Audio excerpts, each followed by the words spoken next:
These are the two circuits I have built to prove Kirchhoff's voltage law. The first circuit is composed of a 1 kiloohm resistor, a 470 ohm resistor, and a 2.2 kiloohm resistor, with voltage drops that measure in at 2.47 volts, 1.17 volts, and 5.42 volts, respectively. Kirchhoff's voltage law states that all the voltage supplied by the power source must be used up by the components in the circuit before reaching ground. The sum of these voltage drops is 9.06 volts, which is close enough to the power output of 9 volts that we can determine this circuit proves Kirchhoff's voltage law to be true.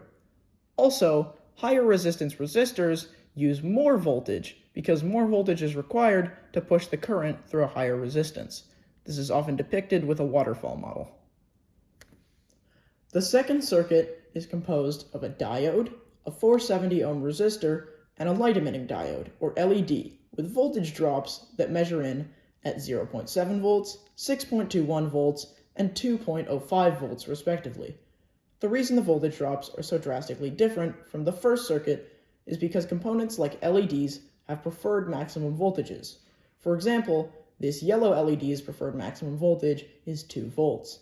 Any less voltage being supplied to it, and it will be dim, any more, and it risks being damaged. The resistor acts like a sponge, sucking up any excess voltage to prevent the LED from being damaged. The diode does have a small voltage draw on the circuit, but its main purpose is to be a one-way gate for current. These voltage draws sum up to 8.91 volts, which is close enough to the battery output of 9 volts that this circuit proves KVL to be true.